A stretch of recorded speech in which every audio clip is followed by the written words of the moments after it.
একটা গুপ্তধন যাকে মানুষ শুধু গল্প ভেবেই ভুলে গেল, একটা মানচিত্র যেটা সবার চোখের সামনে ছিল কিন্তু কেউ সত্যটা দেখতে পেল না, আর একজন মানুষ যে সত্যের সন্ধানে গোটা দুনিয়ার বিরুদ্ধে লড়াই করে গেল। ছবির নাম ন্যাশনাল ট্রেজার। তবে চলুন শুরু করা যাক, কিন্তু তার আগে নমস্কার বন্ধুরা, আমি স্যান আর আপনারা দেখছেন নো দি স্টোরি। ছবি শুরু হয় এক ছোট্ট ছেলেকে দিয়ে যার নাম বেন। তার ঠাকুরদা দেখে বেন তার পুরনো বই খাতা খুলে যেন কিছু বিশেষ জিনিস খুঁজছে। ঠাকুরদা তাকে বসিয়ে এক পুরনো গল্প শোনাতে শুরু করেন, এক বিশাল রত্নভাণ্ডার, যে রত্নভাণ্ডার মিশর থেকে এসেছিল এবং যেটা চুরি করার জন্য বহু মানুষ চেষ্টা করেছিল, কিন্তু একসময় সেই রত্নভাণ্ডার হঠাৎ করেই হারিয়ে যায়। ঠাকুরদা আরও জানান যে কিছু মানুষ ওই রত্নভাণ্ডারকে রক্ষা করার দায়িত্ব নিয়েছিল। তারা সিদ্ধান্ত নিয়েছিল যে রত্নভাণ্ডারটা এতই মূল্যবান যে এটাকে লুকিয়ে রাখাই ঠিক হবে। এই গল্পটা বেনের মনে একটা আগুন জ্বালিয়ে দেয়। সে প্রতিজ্ঞা করে যে একদিন সে এই রত্নভাণ্ডার খুঁজে বের করবেই। কয়েক বছর পর সেই ছোট্ট বেন বড় হয়ে ওঠে এবং হয়ে যায় একজন ট্রেজার হান্টার, অর্থাৎ গুপ্তধনের অনুসন্ধানকারী। তার সাথে থাকে তার বন্ধু রাইলি, যাকে ছাড়া বেনের যাত্রা যেন অসম্পূর্ণ। দুজনে বের হয় এক পুরনো জাহাজের সন্ধানে, যেখানে নাকি গুপ্তধনের কিছু চিহ্ন পাওয়া যেতে পারে। তারা জায়গাটা খুঁড়ে বের করে একটি পুরনো ব্যারেল, যার ভেতরে কিছু রাসায়নিক এবং কিছু পুরনো কাগজ পাওয়া যায়। একটি কাগজে এমন কিছু লেখা ছিল যা বোঝা যাচ্ছিল না। তখন বেন আঙুল থেকে সামান্য রক্ত লাগিয়ে কাগজটায় একটি ছোট্ট পরীক্ষা করে, আর তখনই দেখা যায় কিছু নতুন চিহ্ন, রহস্য যা যুক্ত রয়েছে আমেরিকাস ডিক্লারেশন অফ ইন্ডিপেন্ডেন্সের সঙ্গে। বেন দ্রুত বুঝে ফেলে এই কাগজে লুকোনো আছে এক মানচিত্র যা খালি চোখে দেখা যায় না। একটা বিশেষ রাসায়নিক ব্যবহার করলে তবেই সেটা দেখা যায়। কিন্তু এই গুপ্তধনের খোঁজে শুধু বেন একাই নেই, আরও কিছু মানুষ আছে। তাদের মধ্যে সবচেয়ে বিপজ্জনক হচ্ছে ইয়ান, যে কোনো মূল্যে এই মানচিত্র দখল করতে চায়। এই সময় বেন আর রাইলির দেখা হয় মিউজিয়ামের ম্যানেজার অ্যাবিগেলের সঙ্গে। তারা দুজন অ্যাবিগেলকে বোঝানোর চেষ্টা করে যে ডিক্লারেশন অফ ইন্ডিপেন্ডেন্স কিছু খারাপ লোক চুরি করতে যাচ্ছে, কিন্তু অ্যাবিগেল প্রথমে বিশ্বাস করে না। বেন প্রমাণ দেখায় এবং বোঝায় যে ডিক্লারেশন ভুল হাতে গেলে ভয়ানক ক্ষতি হতে পারে। তবুও অ্যাবিগেল ব্যাপারটা বুঝতে চায় না। অগত্যা বেন আর রাইলি সিদ্ধান্ত নেয় যে তারা নিজেরাই মিউজিয়াম থেকে ডিক্লারেশন অফ ইন্ডিপেন্ডেন্স চুরি করবে, যাতে সেটা কোনো ভুল মানুষের হাতে না পড়ে। মিউজিয়ামের ৭০তম প্রতিষ্ঠা দিবসের দিন তারা এই চুরি পরিকল্পনা করে। রাইলি একজন টেকনিক্যাল জিনিয়াস। সে ক্যামেরা হ্যাক করে, গার্ডদের আইডি ছবি তুলে তাদের জায়গায় নিজের ছবি বসিয়ে দেয়, আর একটি বিশেষ কয়েনের ভেতর লুকোনো রাসায়নিক ব্যবহার করে মানচিত্র বের করার প্রস্তুতি নেয়। সবকিছু এমনভাবে করা হয় যাতে তাদের প্ল্যান নিখুঁতভাবে কাজ করে। প্রতিষ্ঠা দিবসের দিন বেন ও রাইলি তাদের কাজ শুরু করে। একদিকে ক্যামেরা বন্ধ করে দেওয়া হয়, আর অন্যদিকে গার্ডদের ভুল পথে চালিত করতে ছোটোখাটো বিভ্রান্তি সৃষ্টি করা হয়। কয়েনে থাকা রাসায়নিক ব্যবহার করে তারা লুকোনো মানচিত্র দেখার চেষ্টা করে। হঠাৎ মিউজিয়ামে অ্যালার্ম বেজে ওঠে, আর ডিক্লারেশনকে বেসমেন্টে লক করে দেওয়া হয়। অ্যাবিগেল দ্রুত মিউজিয়ামে পৌঁছে বেসমেন্টে যায়, যেখানে ডিক্লারেশন রাখা থাকে। সে নিজের ফিঙ্গারপ্রিন্ট স্ক্যানার দিয়ে আর পেন ব্যবহার করে লক খোলে। এইদিকে বেন একটা চালাকি করে। সে অ্যাবিগেলের সঙ্গে দেখা করে এবং কথা বলতে বলতে খুবই বুদ্ধিমত্তার সঙ্গে তার শ্যাম্পেনের গ্লাস নিয়ে বাথরুমে চলে যায়। ওই গ্লাসে অ্যাবিগেলের ফিঙ্গারপ্রিন্ট থাকে। বিশেষ রাসায়নিক দিয়ে সেই ফিঙ্গারপ্রিন্ট তুলে নেয় বেন, যা ব্যবহার করে সে বেসমেন্টের লক খুলতে পারবে। বেন সেই ফিঙ্গারপ্রিন্ট লকে লাগায় এবং কন্ট্রোল প্যানেলে কয়েকটি বাটনে চাপ দেয়। একটি মেকানিজম চালু হয়ে যায় যা তাদের ২০ মিনিট সময় দেয় বেসমেন্টে পৌঁছতে। টাইমার শুরু হতেই বেন তাড়াহুড়ো করে ডিক্লারেশনের ফ্রেম খুলতে থাকে, কিন্তু সবকিছু এত সহজে হয় না। ইয়ান এবং তার গ্যাং তারাও আগে থেকেই চুরির পরিকল্পনা করে রেখেছিল। তারা মিউজিয়ামে ঢুকে দেখে বেন ডিক্লারেশন নিয়ে বেরিয়ে যাচ্ছে। ইয়ান গুলি চালায়, কিন্তু বেন কোনো মতে বাঁচতে সক্ষম হয়। বেন দৌড়ে লিফটে ঢুকে ফ্রেম খুলে ডিক্লারেশন নিজের কোটের ভেতরে লুকিয়ে ফেলে।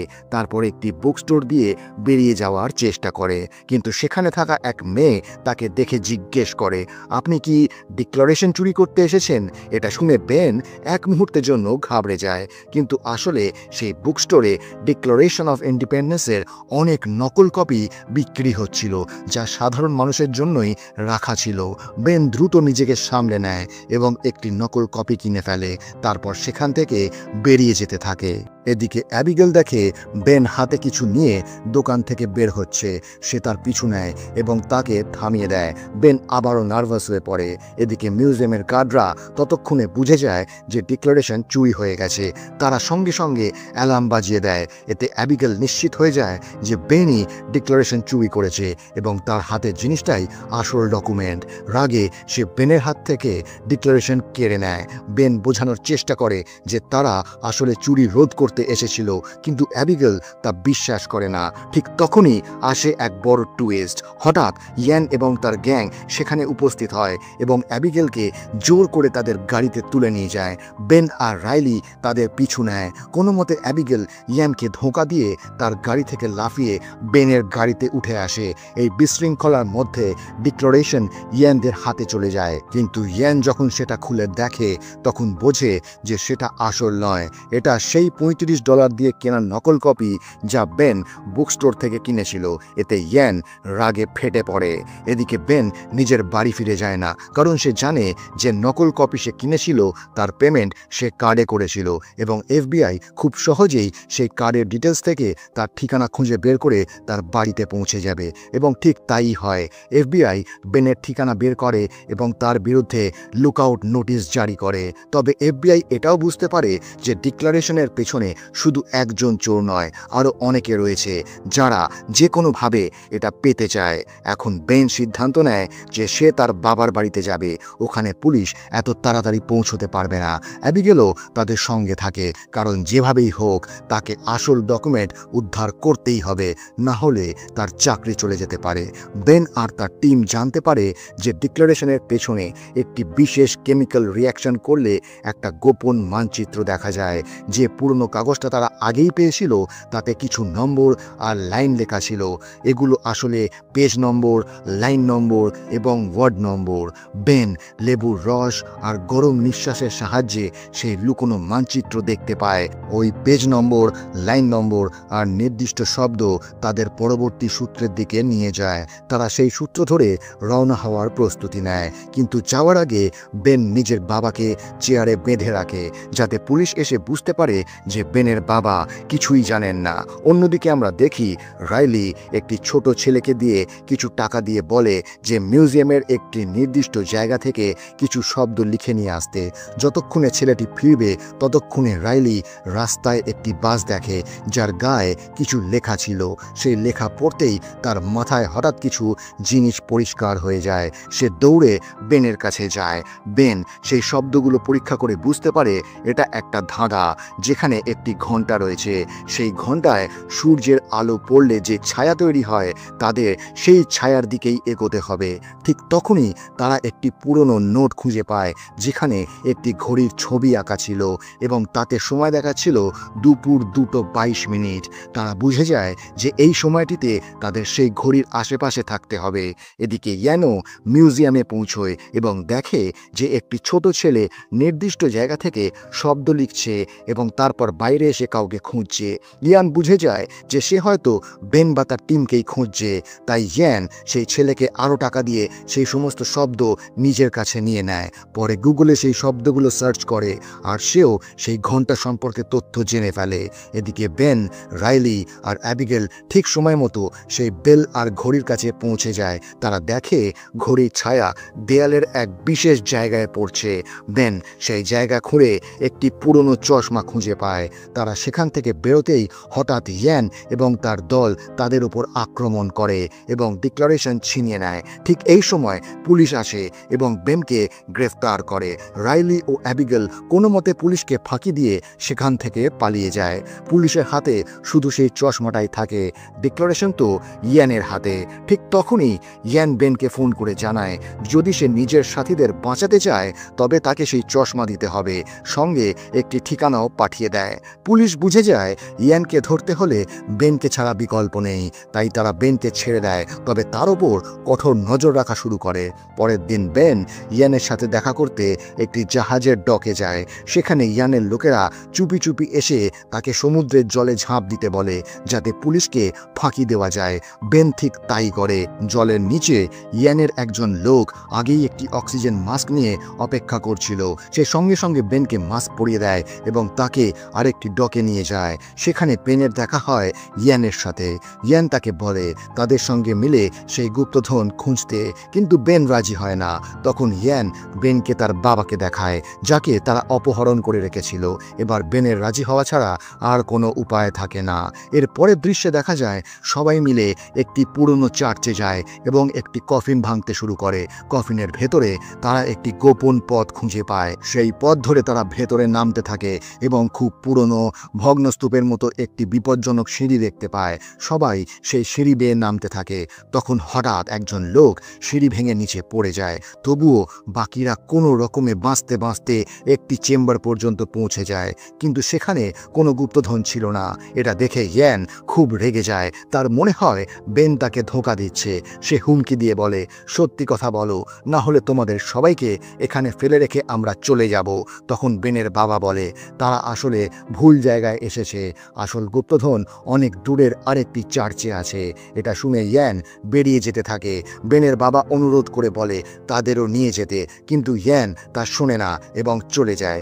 রাইলি ভয় কাঁপতে থাকে। তার মনে হয় এখান থেকে তারা আর কখনোই বেরোতে পারবে না। কিন্তু ঠিক তখনই বেন একটি পুরনো দেওয়ালের কাছে যায়।